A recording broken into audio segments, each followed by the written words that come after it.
ಈ ವಿದ್ಯಾರ್ಥಿಗಳ ವಿಷಯದಲ್ಲಿ ನಾನು ಹೇಳೋದು ಒಂದೇ,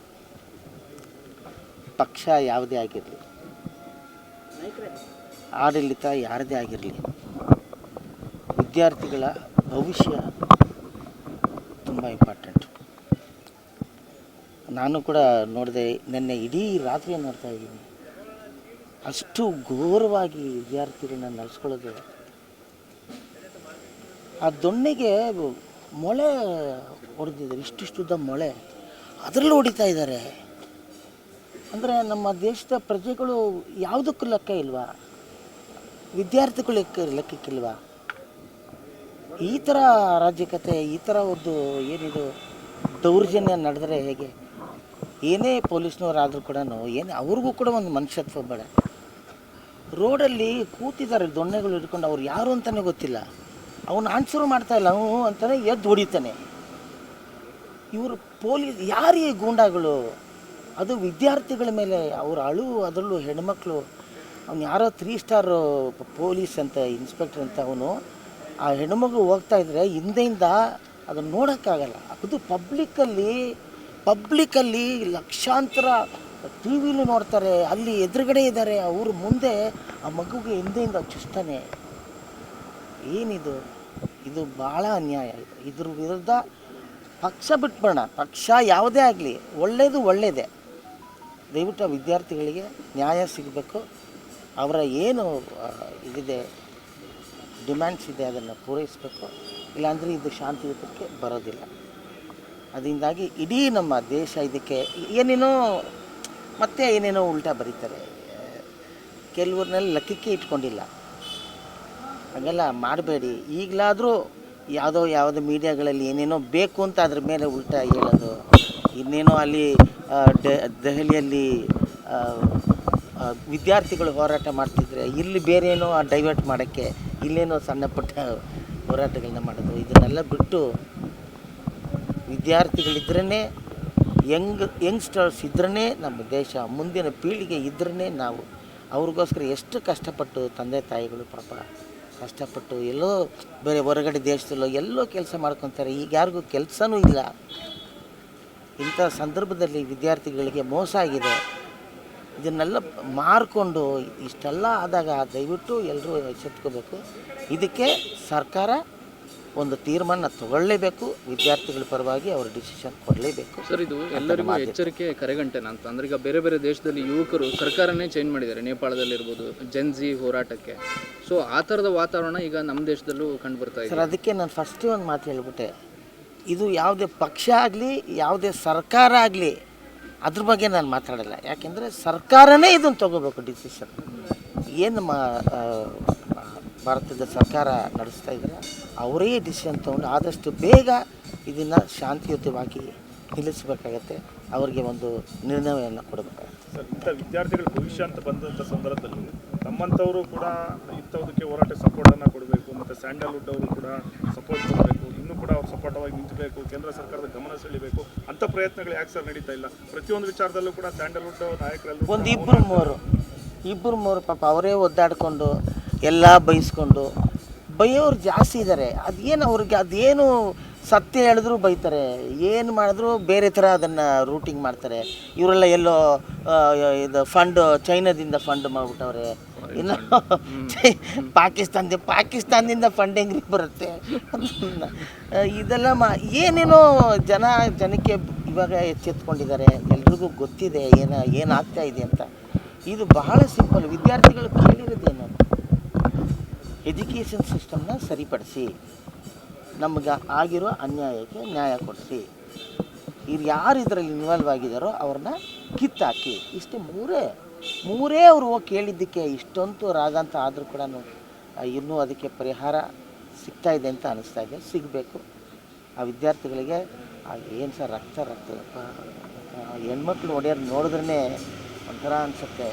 ನೋಡಿ, ಅದೇ ಬಿಹಾರದಲ್ಲಿ ನೋಡಿ, ಏನು ಅವರು ಬೇರೆ ಥರ ರಿಯಾಕ್ಟ್ ಮಾಡ್ತಿದ್ದಾರೆ. ಹಂಗೆ ರಿಯಾಕ್ಟ್ ಮಾಡಿಬಿಟ್ರೆ ಕಷ್ಟ ಆಗಿಬಿಡುತ್ತೆ. ದೇಶ ಹತ್ಕೊಂಡು ಹೊಡೆದು ಬಿಡುತ್ತೆ. ಅದಾಗದಂಗೆ ಸರ್ಕಾರ ಎಚ್ಚೆತ್ಕೊಂಡು ವಿದ್ಯಾರ್ಥಿಗಳಿಗೆ ಅವರ ಕೋರಿಕೆಗಳನ್ನ ಈಡೇರಿಸ್ಬೇಕು ಅಂತ ಕೇಳ್ತೀನಿ. ಕನ್ನಡ ಚಿತ್ರಕ್ಕೆ ಸಂವೇದನೆ ಅನ್ನೋದಿಲ್ವಾ ಅಂತ ಏನು ಸರ್ ಇದು? ಇಷ್ಟೆಲ್ಲ ಆಗ್ತಿದೆ ಅಂತ ಹೊಡೆದಾಟ ಹೌದು ಸರ್. ಸಂವೇದನೆ ಇಲ್ವಾ ಕನ್ನಡ ಚಿತ್ರಕ್ಕೆ? ಅಂದರೆ ಧ್ವನಿ ಎತ್ತಬೇಕು ಅನ್ನೋದಿಲ್ವಾ? ಬೇರೆ ಬೇರೆ ವಿಚಾರಗಳಿಗೆಲ್ಲ ಧ್ವನಿ ಎತ್ತಿಲ್ಲ ಸರ್, ಇದೇ ಮೇಕೆದಾಟು ಬೆಂಗಳೂರಿಗೆ ಕುಡಿಯೋ ನೀರು ಏನು ಡಿ ಕೆ ಶಿವಕುಮಾರ್ ಸಾಹೇಬರು ಅವ್ರ ಮನೆಗೆ ನೀರು ಕೇಳಲಿಲ್ಲ. ಅಲ್ಲಿ ಬಂದವರೆಲ್ಲ ನಾವು ಹೋದವರೆಲ್ಲ ನಾವು ಮನೆಗೆ ನೀರು ಕೇಳಲಿಲ್ಲ. ಕರ್ನಾಟಕದಲ್ಲಿ ಅದರಲ್ಲೂ ಬೆಂಗಳೂರಲ್ಲಿ ಇಷ್ಟು ಬೃಹದಾಕಾರವಾಗಿ ಬೆಳೀತಾ ಇರೋ ಬೆಂಗಳೂರಿಗೆ ನೀರು ಒದಗಲಿ ಅನ್ನೋಕ್ಕೋಸ್ಕರ ಹೋರಾಟ ಮಾಡಿದಾಗ ಅಷ್ಟೇನು ಸಪೋರ್ಟ್ ಬರಲಿಲ್ಲ. ನಮ್ಮ ಚಿತ್ರರಂಗದ ಸುಮಾರು ಜನರು ಬರಲಿಲ್ಲ. ಇದಾಗಬಾರ್ದು. ಏನು ಬರೀ ಏನಂದರೆ ಸ್ವಾರ್ಥದಲ್ಲಿ ನಿಲ್ಲಬಾರ್ದು. ಸ್ವಾರ್ಥನ ಬಿಟ್ಟು ವಿದ್ಯಾರ್ಥಿಗಳಿಗೋಸ್ಕರ ನ್ಯಾಯಕ್ಕೋಸ್ಕರ ನಮ್ಮ ಎಲ್ಲ ಚಿತ್ರರಂಗದವರು ಖಂಡಿತ ಬರಬೇಕು. ಎಲ್ಲೋ ಕೂತ್ಕೊಂಡು ಯಾರೋ ಒಬ್ರಿಗೆ ನಾವು ಅವ್ರಿಗೆ ತಲೆ ಬಾಕ್ಕೊಂಡು ಅದರಲ್ಲಿ ಇನ್ನು ನಡೆಯಲ್ಲ. ಯಾಕೆಂದರೆ ಎಲ್ರಿಗೂ ಗೊತ್ತಾಗಿದೆ. ಅದರಿಂದಾಗಿ ನೀವು ಕೂಡ ನಾನು ಸೇರಿ ಎಲ್ಲರೂ ಸೇರಿ ವಿದ್ಯಾರ್ಥಿಗಳಿಗೋಸ್ಕರ ಇದನ್ನು ಖಂಡಿಸಬೇಕು ಅಂತ ನಾನು ಆಗ್ರಹ. ನೆಗೆಟಿವ್ ಕಾಮೆಂಟ್ಸ್ ಬರ್ತಾ ಇದೆ ಅಂತಲೇ ಕೆಲವು ಸೆಲೆಬ್ರಿಟಿಗಳು ಹೊರಗಡೆ ಬರ್ತಾ ಇಲ್ಲ ಸರ್. ಏನು ನೆಗೆಟಿವ್ ಸರ್? ಬಂದೇ ಬರುತ್ತೆ. ನೀವು ಒಳ್ಳೇದು ಹೇಳಿದ್ರು ನೆಗೆಟಿವ್ ಬರುತ್ತೆ, ಕೆಟ್ಟದ್ದು ಹೇಳಿದ್ರು ನೆಗೆಟಿವ್ ಬರುತ್ತೆ. ನ್ಯಾಯ ಯಾವುದು, ಸತ್ಯ ಯಾವುದು ಆಗಬೇಕು ನಮ್ಮ ದೇಶದಲ್ಲಿ, ಏನು ಅನ್ಯಾಯ ಆಗಿದೆ ಅದಕ್ಕೆ ಹೋರಾಟ ಮಾಡಿ ಬನ್ನಿ. ಎಲ್ಲ ನಮ್ಮ ಚಿತ್ರರಂಗದವರು ಒಟ್ಟಿಗೆ ಸೇರಿ ನಾವು ಈ ವಿದ್ಯಾರ್ಥಿಗಳಿಗೋಸ್ಕರ ದುಡಿಯೋಣ. ಸರ್, 3ನೇ ತಾರೀಕು ಮೇಕೆದಾಟು ವಿಚಾರ ಕಾವೇರಿ ಚರ್ಚೆ ಮಾಡೋದಕ್ಕೆ ತಮಿಳುನಾಡು CM ಬರ್ತಾ ಇದ್ದಾರೆ ಇಲ್ಲಿಗೆ ಕರ್ನಾಟಕಕ್ಕೆ. ಒಳ್ಳೆ ಸ್ಟೆಪ್ ಅಂತೀರಾ ಸರ್? ಸ್ಟೆಪ್ ತಗೋಬೇಕು ಸರ್, ಒಳ್ಳೆಯ ಸ್ಟೆಪ್ ತಗೋಬೇಕು. ನಾವು ಮೇಕೆದಾಟು ಅಂತಲ್ಲ ನೋಡಿ, ಇವಾಗ ಮಳೆ ಇಲ್ಲ, ಇಂಥ ಸಮಯದಲ್ಲಿ ಕುಡಿಯೋ ನೀರಾಗತ್ತೆ ಕರ್ನಾಟಕಕ್ಕೆ, ನಮ್ಮ ಬೆಂಗಳೂರಿಗೆ. ಮೇಕೆದಾಟು ಹೋರಾಟ ನಾವು ಮಾಡಿದ್ದು ನಿಜವಾಗ್ಲೂ ಕರೆಕ್ಟು. FIR 2 FIR ನನಗೆ ಹಾಕ್ಬಿಟ್ರು. ನಾನು ಮಾಸ್ಕೆಲ್ಲ ಹಾಕ್ಕೊಂಡು ಹೋಗಿದ್ದೆ. ಅಲ್ಲಿ ಮೇಕೆದಾಟಲ್ಲಿ FIR ಅಲ್ಲಿ ನಂಬರ್ 32. ಹಾಂ, ಇಲ್ಲಿ ರಾಮನಗರದಲ್ಲಿ ಮತ್ತೆ ಹಾಕ್ಬಿಟ್ರು. ನೋಡಿ, ಓಹೋ ಇವರೆಲ್ಲ ಬರ್ತಾ ಇದ್ದಾರೆ ಅಂತೇಳಿ ಮತ್ತೆ ಹಾಕ್ಬಿಟ್ರು. ಅಲ್ಲಿ ನಂಬರ್ ಕಮ್ಮಿ ಆಗೋಯ್ತು, ಅದು 8. ಇನ್ನೊಂದು ಏನಾರು ಆಗಿದ್ರೆ ನಂಬರ್ 1 ಕರ್ಕೊಂಬಂದ್ಬಿಟ್ಟಿರು. ಅಲ್ಲ, ಅದು ನೀರಿಗೋಸ್ಕರ ಹೋರಾಟ ಅಂತ ಯೋಚನೆ ಮಾಡಿ. ಅಂಥ ಕೋವಿಡ್ ಪರಿಸ್ಥಿತಿಲೂ ಕೂಡ ಮಾಸ್ಕ್ಗಳು ಹಾಕ್ಕೊಂಡು ನೀರಿಗೂ ಲಕ್ಷಾಂತರ ಜನ ಬಂದು ಸೇರಿದ್ರು. ಡಿ ಕೆ ಶಿವಕುಮಾರ್ ಸಾಹೇಬರು ಅದನ್ನೇ ಆಗ್ರಹಿಸ್ತಾರೆ. ಅವರು ಸಿನಿಮಾದವರೇ, ಅವರು 20 ಸಿನಿಮಾಗಳು ಮಾಡಿ ಈ ರೀಲ್ಗಳನ್ನ ಒತ್ಕೊಂಡು ಹೋದ್ರು. ಅವ್ರಿಗೂ ಗೊತ್ತು, ಸಿನಿಮಾದವ್ರನ್ನ ಅವರು ಆಗ್ರಹಿಸಿದರು ಅಷ್ಟೇ, ಬೇರೆ ಏನಿಲ್ಲ. ಎಲ್ಲ ನಮ್ಮ ಸಿನಿಮಾದವರು ಬಂದು ಸೇರಿ ಕೆಲಸ ಮಾಡಿ. ಅದಕ್ಕೆ CM ಅವರು ನಟ್ಟುಗಳು ಟೈಟ್ ಮಾಡಬೇಕು ಅಂತ ಹೇಳಿದ್ರು ಸರ್ ಚಿತ್ರರಂಗಕ್ಕೆ.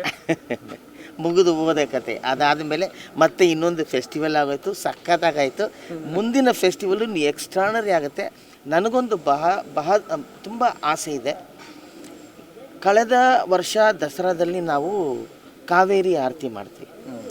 ಡಿ ಕೆ ಶಿವಕುಮಾರ್ ಸಾಹೇಬ್ರ ಆಸೆ ಏನಿತ್ತು ಅಂದರೆ ವಾರಣಾಸಿ ಅಲ್ಲೆಲ್ಲ ದಿನವೂ ನಡೆಯುತ್ತೆ, ದಿನವೂ ಸಾಯಂಕಾಲ ನಡೆಯುತ್ತೆ. ಅಲ್ಲಿ ನೀವು ನೋಡಿದ್ರೆ ಬೇರೆ ಯಾವ ದೇವಸ್ಥಾನಗಳು ಇಲ್ಲ. ಅಲ್ಲಿ ನೀವು ನೋಡಿದ್ರೆ ಗಂಗಾ ತಾಯಿ ಅವರೇ ದೇವರು, ಅದೇ ದೇವರು.